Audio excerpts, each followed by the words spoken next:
you studied about institutional reform.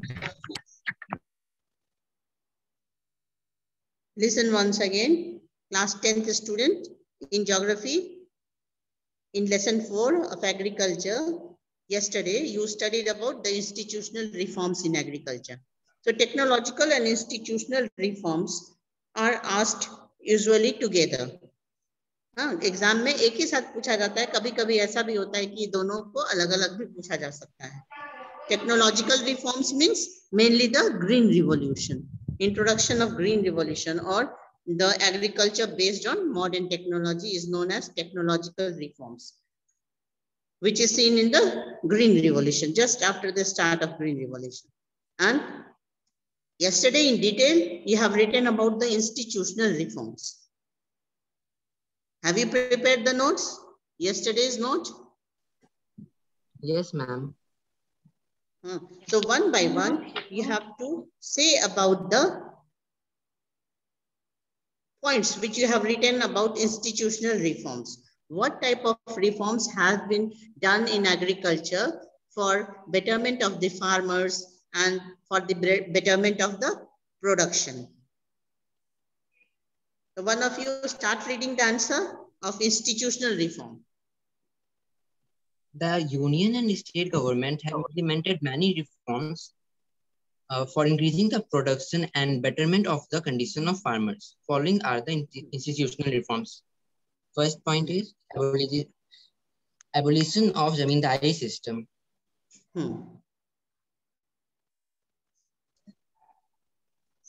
Second point? Okay. All. Collectivization and consolidation of land holdings. Cooperative system of agriculture. Provision for crop insurance against drought, flood, cyclone, fire, and disease, etc. Establishment of Grameen Bank, cooperative societies, and banks for providing loan facilities to the farmers at lower rates.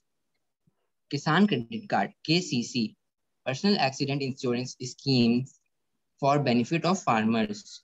Weather bulletins and agriculture programmers were introduced on the radio and television. The government also announced the minimum support price to check the exploitation of farmers. Okay, the government also announces minimum support price to protect the farmers from exploitation. Okay. Who exploits the farmer? The middleman? Yes, the middleman.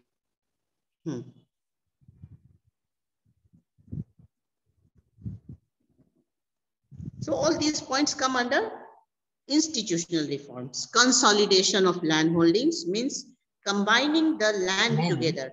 Small plots of land are scattered here and there. So each farmer gets its land at the same place by consolidation method. So this is the method of the government of land consolidation, abolition of zamindari system, then the provision of loan at low rate of interest through the Grameen Bank, cooperative societies, insurance, etc. companies. Okay, and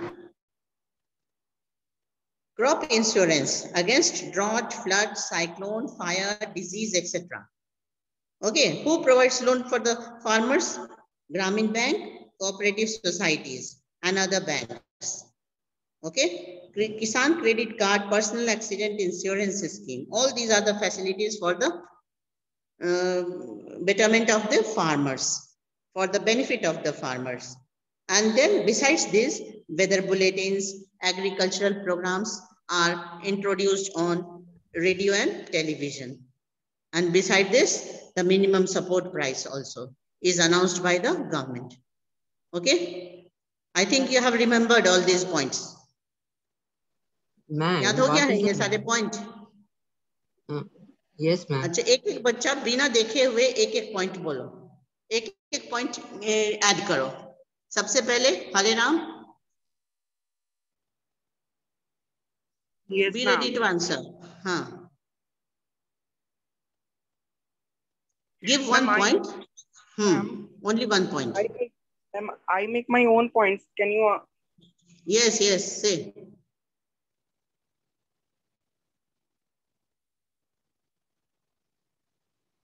Start saying. Yes, ma'am.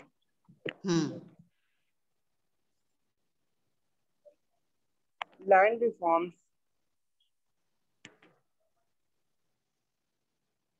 Land reforms such as consolidation of land holding. Yes, ma'am. Ma'am, the Grameen Bank's loans with low interest crop insurance. Okay. Now, Abhishek Kumar, you give another point. Abhishek Kumar Tenje.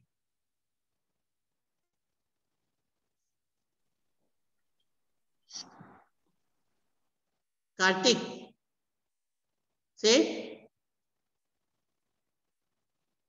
Adishri, be ready. Anirudh, for the next point. Ma'am. Ma'am, I make one important point. Can you ask? Yes. Say. Ma'am, minimum support price. Do you know what is minimum support price?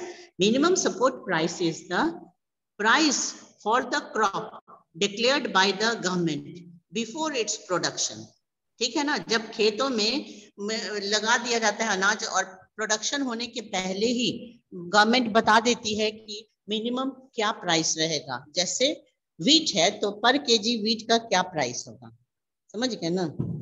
यही हो गया minimum support price. This is declared for all the crops like wheat, rice, pulses, oil seeds, etc. Maize, not vegetable, sugar cane, maize, etc. Okay. So this is minimum support price. As you see in the market that on any consumer item, the MRP is written. What is MRP? Maximum retail price. Maximum retail price is written. But in agricultural sector, minimum support price is declared by the government. That this is the minimum price and not less than this price should be given to the farmer. Okay. Utkarsh, say the next point. Any other point? Ma'am, Kisan Credit Card KCC Personal Accident Insurance Scheme for the benefit of farmers are also launched. And Anirudh, you say one point besides all these points? Ma'am, shall I? Harsh, okay. Ma'am, provision for crop insurance against drought, flood has, ma'am, and cyclone, etc. has provided. Crop insurance is made yes, against the ma'am, act of God and koi bhi ma'am situation if drought, flood, the crop is cyclone, destroyed. Yes, sometimes crops are destroyed due to drought, flood, cyclone, fire, or disease. Disease means any type of pest which attacks on the crops and the whole crop is destroyed.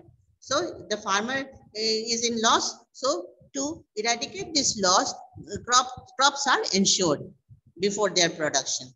Okay. Then any other point? Yes. Ma'am, established Indian Council of Agriculture Research, ICAR, agricultural universities, veterinary surgeries. So the ICAR, Agricultural Council of Indian Council of Agricultural Research, ICAR, है ना? और ये universities ये सब है. हाँ, तो ये सब तो इसमें नहीं भी लिखोगे तो चलेगा, है ना? वो उसमें लिख सकते हैं. मैम PAIC भी दिया था ma'am, personal accident insurance, scientific development के लिए ये सब है ना? तो और बताओ कोई और एक बच्चा कुछ और point? An agriculture programme on TV and radio. हाँ, देखते हो ना, कृषि दर्शन होता है टेलीविजन पर, या फिर वेदर बुलेटिन टेलीविजन पर भी होता है, रेडियो पे भी होता है, जिससे फार्मर्स अपने उनके एग्रीकल्चरल प्रोसेस में हेल्प मिलता है ना? तो ये सारे पॉइंट को एक साथ भी लिख सकते हो, क्योंकि आंसर में तुमको मैक्सिमम 5 पॉइंट्स लिखने हैं, है ना? 5 पॉइंट्स मैक्सिमम लिखना है. तो तुम कुछ पॉइंट को मर्ज करके भी लिख सकते हो अगर 5 से ज्यादा पॉइंट हो रहा है तो, ठीक है ना, जिसमें weather bulletin, minimum support price एक साथ भी लिख सकते हैं, ठीक है। 27 students are participating. Vaishnavi, Tanzil, Tarun, Utkarsh, सबने ये आंसर कर लिखा था ना? Yes ma'am. हाँ, अब देखो टेक्नोलॉजिकल रिफॉर्म, तो अगर अलग से आता है टेक्नोलॉजिकल रिफॉर्म तो उसमें तुम ग्रीन रिवॉल्यूशन के डिटेल में जाओगे कि न्यू टेक्निक क्या है एग्रीकल्चर का, ठीक है ना। ऐसे ज्यादातर देखा गया है कि टेक्नोलॉजिकल और इंस्टीट्यूशनल रिफॉर्म एक साथ लिखने के लिए आता है, तो तुम एक पॉइंट में टेक्नोलॉजिकल रिफॉर्म को एक साथ लिख दो और बाकी 4 पॉइंट में 4 तरह के इंस्टीट्यूशनल रिफॉर्म्स लिख दो, तो मिला करके तुम्हारा एक आंसर हो जाता है। लेकिन सपोज करो कि अगर सिर्फ टेक्नोलॉजिकल रिफॉर्म आ रहा है एग्रीकल्चर में लिखने के लिए, तो क्या लिखेंगे कि during the decade of 60s, है ना, 1961-62 के बाद से धीरे धीरे ग्रीन रिवॉल्यूशन इंट्रोड्यूस हुआ था, तो लिखेंगे कि during the decade of 60s the modern scientific method of agriculture was introduced in Indian agriculture through the green revolution, ठीक है ना। इसमें तुम अपने से लिखो, खुद से लिखो, इसका बहुत डिटेल यहाँ नहीं लिखा हुआ है। तो क्या क्या लिखेंगे कि ग्रीन रिवॉल्यूशन के थ्रू मॉडर्न टेक्निक को इंट्रोड्यूस किया गया एग्रीकल्चर में। Now you come to the detail of the modern technique. What is the modern technique? Give one line for HYV seeds, one sentence for modern irrigation method, that use of electricity and use of pumping set etc is there to irrigate the land. So irrigation can be increased with the help of modern technique of irrigation, which is very essential in Indian agriculture because rainfall is not always in time and not always sufficient. Okay, rainfall हमेशा timely नहीं होता है और जो होता भी है तो हर एरिया में इक्वल और सफिशिएंट नहीं होता है, तो इरिगेशन बहुत जरूरी होता है इंडियन एग्रीकल्चर के लिए। तो मॉडर्न इरिगेशन सिस्टम भी टेक्नोलॉजिकल रिफॉर्म का ही एक हिस्सा है। तो तुम HYV seed, modern agriculture irrigation system, उसके बाद ये जो है केमिकल फर्टिलाइजर्स, वीडीसाइड्स, इंसेक्टिसाइड्स, ये सारे लिखोगे, ठीक है ना। और फिर 1-2 लाइन में कुछ मॉडर्न इक्विपमेंट ऑफ एग्रीकल्चर के नाम लिख दो। इक्विपमेंट्स, है ना, कि इक्विपमेंट के नाम तुम क्या क्या लिख सकते हो, जैसे यूज ऑफ मॉडर्न, हाँ, modern equipments in agriculture like tractor, harvester, thresher, tiller, combines, pumping set etcetera, ठीक है ना। ये सब के सब मशीन टूल्स हैं जो एग्रीकल्चर में हम यूज करते हैं, तो मशीन टूल्स के नाम तुम लिख दो, ठीक है ना। तो यहाँ पे टेक्नोलॉजिकल रिफॉर्म का बहुत डिटेल नहीं है, इसको तुमको अपने से लिखना है। तो अपने से लिखने में क्या क्या पॉइंट याद रखना है कि ग्रीन रिवॉल्यूशन का रेफरेंस दो, और ग्रीन रिवॉल्यूशन में HYV seed, modern irrigation facility, फिर chemical fertiliser, weedicide, insecticide, pesticide, ये चारों नाम लिख दो। क्या क्या? केमिकल फर्टिलाइजर, वीडीसाइड, वीडीसाइड मतलब घास फूस जो एक्स्ट्रा जम जाते हैं, ग्रो कर जाते हैं, उसको खत्म करने के लिए वीडीसाइड डालते हैं। फिर इंसेक्टिसाइड, इंसेक्ट को मारने के लिए, और पेस्ट कंट्रोल करने के लिए पेस्टिसाइड।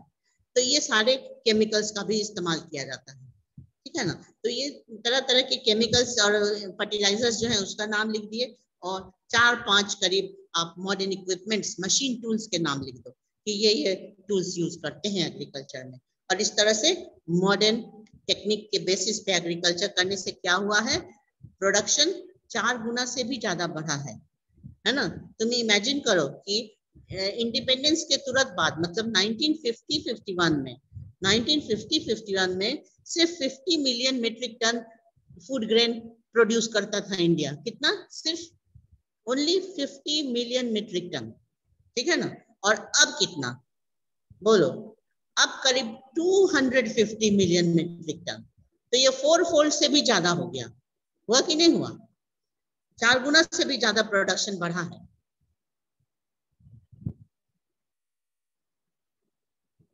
तो इतना सारा डिफरेंस आ गया एग्रीकल्चर में, इंडियन एग्रीकल्चर में, कि जहाँ पे बहुत कम प्रोडक्शन होता था। तुम इमेजिन करो कि जब पॉपुलेशन इंडिया का बहुत कम था, इंडिपेंडेंस के तुरंत बाद कितना पॉपुलेशन था? बहुत कम पॉपुलेशन था, 35 करोड़, और इस तरह से कुछ करोड़ में पॉपुलेशन थे। और उस समय ज्यादा स्टार्वेशन था। स्टार्वेशन समझते हो ना? भूखमरी थी लोगों को। yes, पॉपुलेशन कम था तो भी फूड ग्रेन का सप्लाई पूरा नहीं हो पाता था। क्यों? क्योंकि एग्रीकल्चर प्रोडक्शन बहुत कम था। कोई modern scientific technique of agriculture नहीं था उस समय। बिल्कुल रेनफॉल पे सिर्फ डिपेंड करते थे लोग, यहाँ के फार्मर्स। कोई पेस्टिसाइड, इंसेक्टिसाइड कुछ भी नहीं था। तो इसका नतीजा क्या हुआ कि एग्रीकल्चर का प्रोडक्शन नहीं बढ़ता था और पॉपुलेशन कम होने के बावजूद भी यहाँ के लोग को भरपेट भोजन नहीं मिलता था। तो उसको क्या कहते हैं? स्टारवेशन। बहुत से ऐसे डिस्ट्रिक्ट होते थे जहाँ पे लोग स्टारवेशन के शिकार होते थे, मतलब भुखमरी से लोग मरते थे। और वही जबकि अब पॉपुलेशन इतना ज्यादा बढ़ गया है इंडिया में, लेकिन स्टारवेशन नहीं है। क्यों नहीं है? क्योंकि हमारा फूड ग्रेन प्रोडक्शन 5 फोल्ड करीब बढ़ गया है, 4 गुना से भी ज्यादा, 5 गुना बढ़ गया है इंडिया में फूड ग्रेन का प्रोडक्शन। और ऐसा पोटेंशियल है, ऐसी संभावना है कि अभी और भी फूड ग्रेन का प्रोडक्शन बढ़ाया जा सकता है। देख लो, एग्रीकल्चरल लैंड तो फिक्स्ड है, लिमिटेड है ना? पढ़े हो ना इकोनॉमिक्स में कि लैंड इज फिक्स्ड, मतलब लैंड तो हमारा उतना ही है, लेकिन उस सेम लैंड में अभी भी हम एग्रीकल्चरल प्रोड्यूस को और भी बढ़ा सकते हैं, क्योंकि इंडिया का जितना पर हेक्टेयर यील्ड है ना, उससे कई ज्यादा गुना इसका है, चाइना का है। तो कहने का मतलब ये कि इंडिया के पर हेक्टेयर प्रोडक्शन को अभी हम और भी बढ़ा सकते हैं, यहाँ के एग्रीकल्चर को और भी बेटर बनाया जा सकता है। तो प्रोडक्टिविटी बढ़ाएंगे और सेम लैंड से हम ज्यादा क्रॉप ले सकते हैं, क्योंकि लैंड एरिया, कंट्री का पूरा एरिया जो है वो क्या है? फिक्स्ड है। उसी तरह से एग्रीकल्चरल लैंड भी फिक्स्ड है। समझ गए? तो ये हो गया तुम्हारा टेक्नोलॉजिकल एंड इंस्टीट्यूशनल रिफॉर्म। अब पहले के लोग क्या करते थे? इरिगेशन करने के लिए वेल से वाटर ड्रॉ करते थे, पर्शियन व्हील लगा रहता था वेल के ऊपर और उससे लोग इरिगेट करते थे। तो वो मैनुअली और एनिमल लेबर का हेल्प लेके वो करते थे, तो उससे कितना ज्यादा इरिगेशन होगा। और अब कैनाल इरिगेशन से 100 of hectares of land is irrigated very easily, है ना, in northwestern part of India, like Punjab, Haryana, Uttar Pradesh, northern part of Rajasthan. All these areas are well irrigated from the Bhakra Nangal Canal project. And in the western part of Rajasthan, there is Indira Gandhi Canal project. तो बड़े बड़े canal project है India में, जिससे कि irrigation की कोई कमी नहीं है। तो इतना इरिगेशन होने की वजह से ही क्या हुआ है कि पंजाब, हरियाणा जैसे स्टेट सिर्फ व्हीट ही नहीं ग्रो कर रहे हैं, राइस भी ग्रो कर रहे हैं, कॉटन भी ग्रो कर रहे हैं, शुगर केन भी ग्रो कर रहे हैं। ठीक है ना? तो ये सब क्यों पॉसिबल हुआ? मॉडर्न टेक्निक ऑफ एग्रीकल्चर की वजह से पॉसिबल हुआ। समझ गए? अब देखो, एक और टॉपिक है तुम्हारा,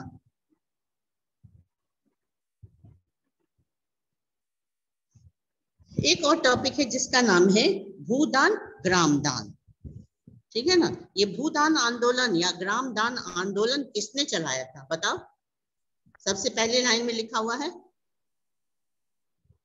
महात्मा गांधी मैम। महात्मा गांधी के शिष्य, महात्मा गांधी के डिसाइपल थे। कौन? विनोबा भावे। विनोबा भावे ने ये आंदोलन चलाया था जिसका नाम है भूदान ग्रामदान। Vinoba Bhave was a spiritual heir of Mahatma Gandhi. Mahatma Gandhi के आध्यात्मिक उत्तराधिकार जो होता है ना, तो महात्मा गांधी के पद चिन्हों पर चलने वाला जो व्यक्ति था वो यही थे, विनोबा भावे ही थे। तो विनोबा भावे ना सबसे पहले ये आंदोलन चलाए। क्यों ये आंदोलन चलाए भूदान का? क्योंकि हिंदुस्तान में क्या हालत थी कि लैंडलॉर्ड्स थे, बड़े बड़े लोगों के पास जमीन ज्यादा थी और जो फार्मिंग करते थे वही लैंडलेस थे। तो किसान बहुत सारे ऐसे थे जो लैंडलेस थे। तो लैंडलेस होने की वजह से गरीबी बहुत बुरी तरह से थी इंडिया में, और अभी भी तो है ही, लेकिन गांव के अंदर की गरीबी दूर करने में इनका बहुत बड़ा योगदान था कि इन्होंने क्या आंदोलन चलाया? भूदान का। तो इसके लिए इन्होंने क्या कहा कि वो गांधी जी के कंसेप्ट, गांधी जी का क्या कंसेप्ट था? ग्राम स्वराज्य, मतलब इंडिया के जितने भी विलेज हैं वो अपने आप में बिल्कुल सफिशिएंट हो, वेल डेवलप्ड हो। ठीक है ना? अपने पे सेल्फ डिपेंडेंट हो, उसको ग्राम स्वराज्य कहा जाता था। तो अभी है ही ना, ग्राम पंचायत होती है, वहाँ का लोकल गवर्नमेंट होता है, तो कहने का मतलब कि हर गांव अपने आप में आत्मनिर्भर होना चाहिए। तो इसके लिए इन्होंने क्या किया कि पद यात्रा शुरू किया। गांव-गांव में दूर दूर तक पूरे देश में एक मैसेज पहुंचाने के लिए उन्होंने पद यात्रा किया, पैदल चल चल के गए। तो सबसे पहले अपना लेक्चर कहाँ दिए थे? पोचमपल्ली, आंध्र प्रदेश का एक प्लेस है पोचमपल्ली, वहां पहुंचे। तो वहां जब इन्होंने अपना लेक्चर दिया, अपना भाषण दिया, तो वहां के जो लैंडलेस विलेजर्स थे, ऐसे किसान जिनको अपनी जमीन नहीं थी, वो क्या कहे कि हमारी स्थिति तब तक नहीं सुधरेगी जब तक कि हमारे पास अपनी जमीन नहीं होगी। तो जमीन तो चाहिए, तभी तो उनका ये होगा, आर्थिक उद्धार होगा, मतलब वो अपनी गरीबी से बाहर निकलेंगे। तो विनोबा भावे तो कुछ नहीं कर पाए, लेकिन फिर भी वो प्रॉमिस किए कि हम गवर्नमेंट से बात करके आप लोगों को लैंड दिलवाएंगे। और तभी क्या हुआ कि विनोबा भावे से इम्प्रेस्ड होकर के वहां के बड़े बड़े लैंड लॉर्ड्स ने अपना लैंड डोनेट कर दिया। तो लैंड डोनेशन करने को कहते हैं भूदान, है ना। तो जैसे सबसे पहले Shri Ramchandra Reddy 80 acres of land को क्या किया, इनको दे दिए, विनोबा भावे को दे दिए। तो विनोबा भावे ने क्या किया, 80 लैंडलेस विलेजर्स में इसको बांट दिया। 80 एकर्स लैंड को, मतलब एक एकड़ लैंड करके 80 लैंडलेस फार्मर्स को ये लैंड बांट दिया। तो इसीलिए लैंड डोनेट करने के सिस्टम को कहा गया भूदान। तो इस तरह से धीरे धीरे करके कई सारे किसानों की गरीबी दूर हुई, ठीक है ना।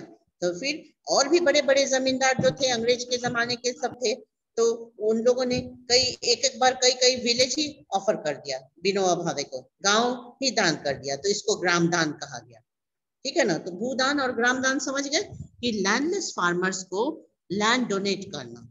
तो इस काम को करने के लिए आगे कौन बढ़ा, तो विनोबा भावे, जो कि महात्मा गांधी के डिसाइपल थे, स्पिरिचुअल एयर थे, वो उन्होंने ही इसको शुरुआत किया। और सबसे पहले लैंड डोनेट करने वाले कौन थे? श्री रामचंद्र रेड्डी ऑफ पोचमपल्ली, आंध्र प्रदेश, ठीक है।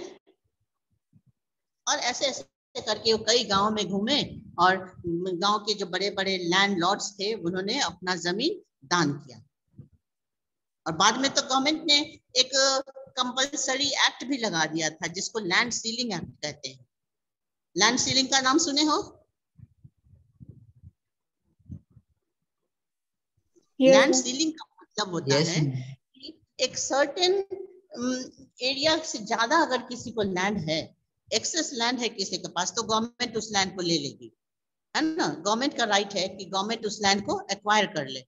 तो इस जड़ से भी लोग भूदान करने लगे, समझ गए ना। भूदान और ग्राम दान लैंड सीलिंग के डर से भी हुआ मैम। तो ये भी, हाँ बताओ तो। मैम कितने एरिया को एक्सेस मान लिया जाता था? हाँ ये तो है कुछ लिमिट, जिसको कि जिससे ज्यादा होने पे उसको लैंड सीलिंग में वो लैंड आ जाता था। इसको एग्जैक्टली इसका ये देखना पड़ेगा थोड़ा। तो इस जड़ से भी, हाँ 75% था। कितना परसेंट? मैम 75। अच्छा चलो इसको हम लोग कंफर्म कर लेंगे, इसको देख लेंगे, सर्च कर लेंगे। तो ये लैंड सीलिंग एक्ट जो गवर्नमेंट ने लगाई ना, तो बहुत तेजी से लोगों ने अपना जमीन दान करना शुरू कर दिया। इस तरह से लैंडलेस फार्मर्स को दे दें, चाहे सेल कर दें, कुछ भी कर दें, और एक लिमिटेड अमाउंट में ही लैंड अपने पास रखें।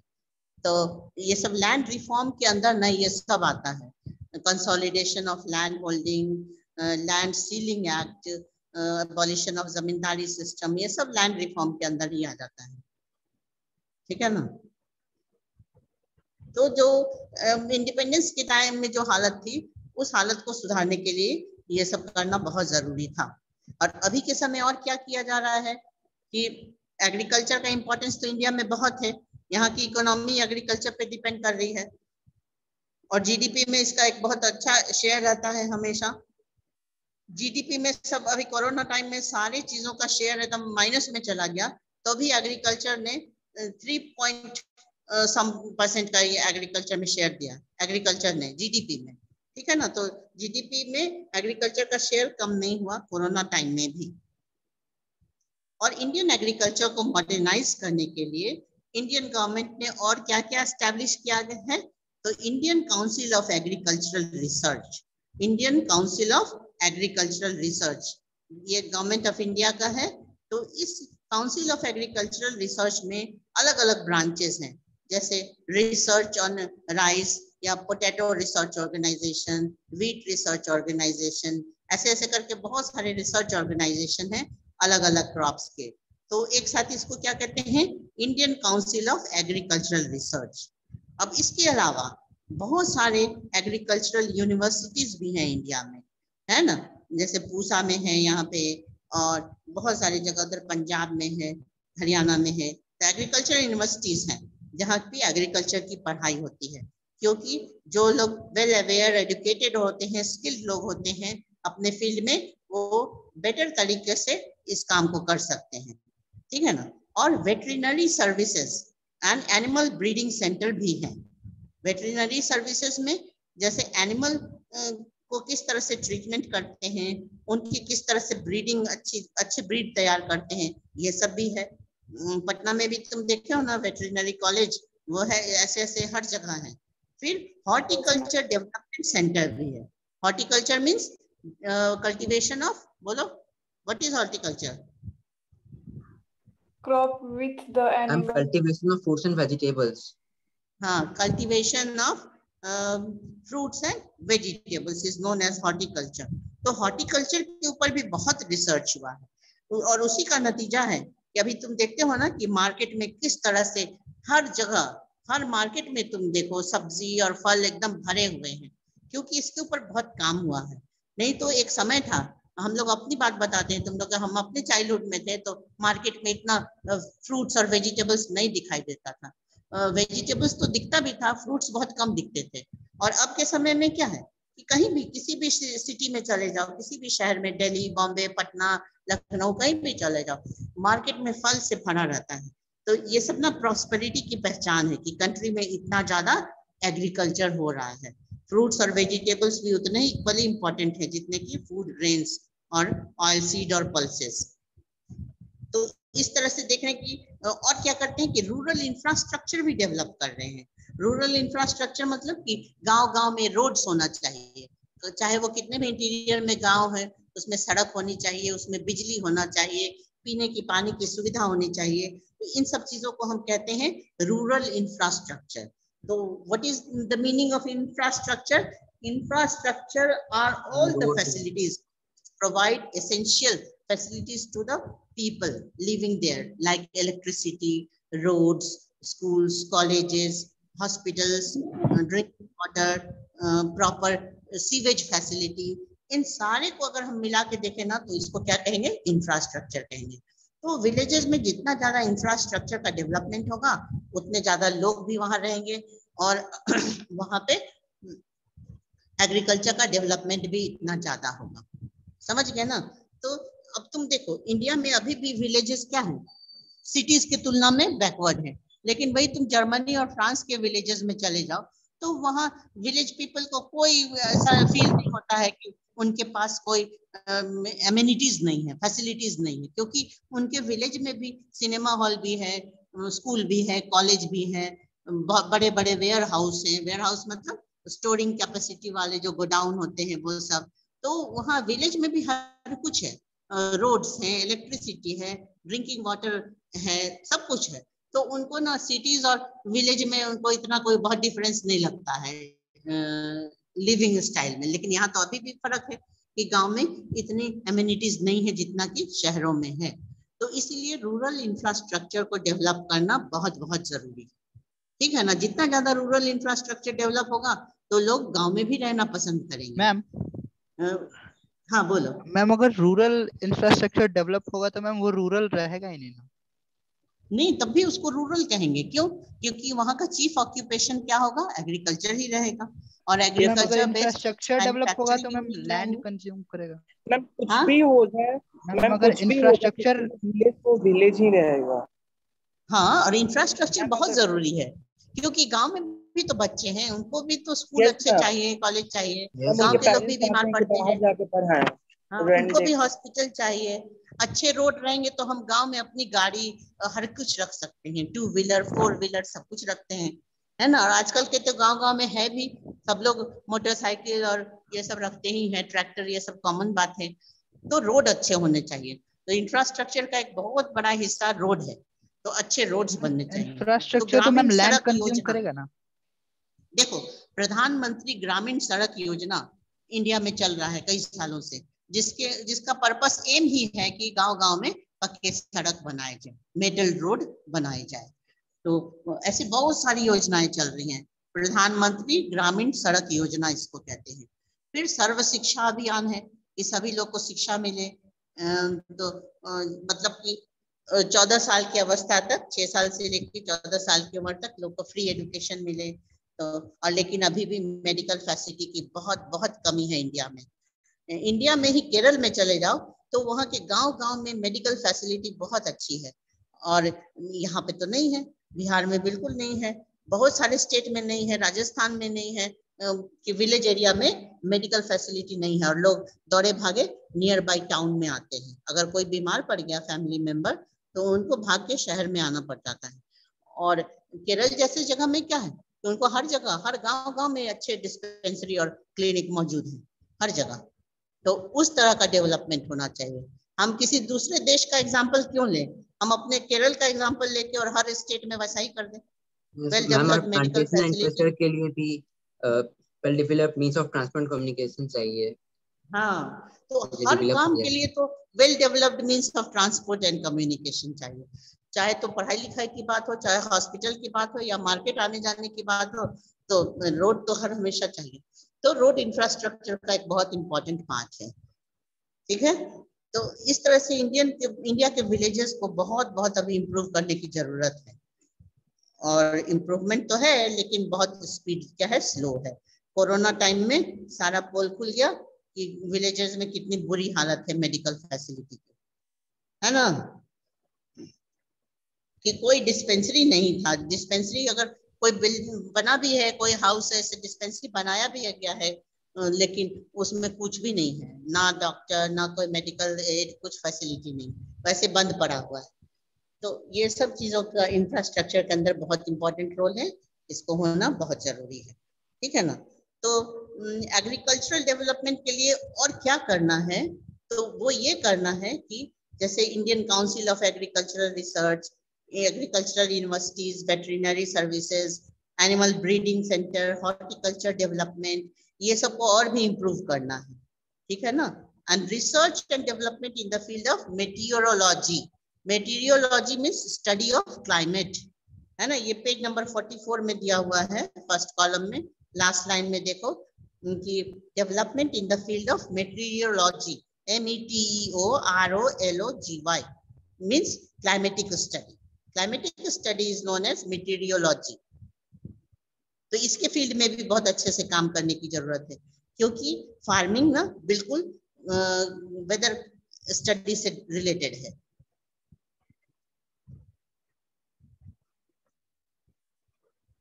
और तुम रूरल इंफ्रास्ट्रक्चर एक पॉइंट लिख दो कि रूरल इंफ्रास्ट्रक्चर बहुत जरूरी है। तो रूरल इंफ्रास्ट्रक्चर के फिर डिटेल में तुम वो सब नाम लिख सकते हो कि construction of roads, provision of electricity, drinking water, sewage facility. Sewage facility से क्या होता है कि प्लेस हाइजीनिक होता है, गंदगी नहीं रह जाती है। ठीक है ना। Schools, colleges and hospitals all should be developed in our rural areas. तो फिर क्या होगा कि पढ़े लिखे अच्छे अच्छे लोग भी गांव को प्रीफर करेंगे और वहां रहेंगे और एग्रीकल्चर करेंगे। और एग्रीकल्चर को बहुत ही साइंटिफिक ढंग से पढ़े लिखे लोगों को करना चाहिए। ठीक है ना। जो एग्रीकल्चरल यूनिवर्सिटी से पढ़े हुए हैं, बहुत सारे नॉलेज रखते हैं, बहुत सारे रिसर्च सेंटर में काम करने वाले लोगों ने बहुत अच्छा कंट्रीब्यूशन दिया है एग्रीकल्चर में। ठीक है ना। इंडिया में ना देखो बहुत सारे हर्बल मेडिसिन का ये एग्रीकल्चर शुरू हुआ है, हर्बल प्लांट्स लगाने का।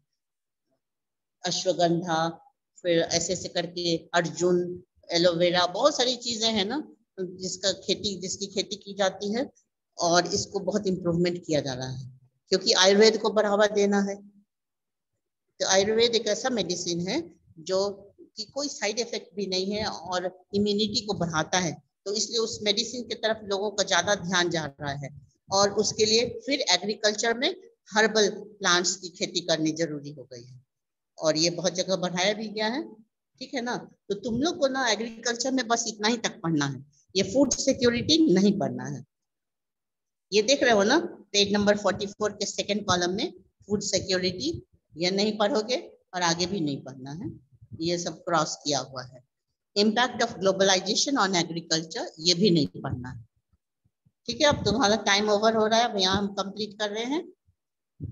ओके, इस लेसन को बहुत अच्छे से रीडिंग करना। क्वेश्चन आंसर तो सब हो ही गया है। Yes ma'am. हम एक क्वेश्चन देंगे होमवर्क में, what is green revolution in agriculture और what are the technological reforms. ठीक है, ओके मैम। और write a short note on Bhoodan, Gramdan, Yes. ये लिख देंगे। बस यही 2 क्वेश्चन हम होमवर्क में डालेंगे। Okay ma'am short okay note ma'am. 5 marks के आते हैं। हाँ 5 मार्क्स। हाँ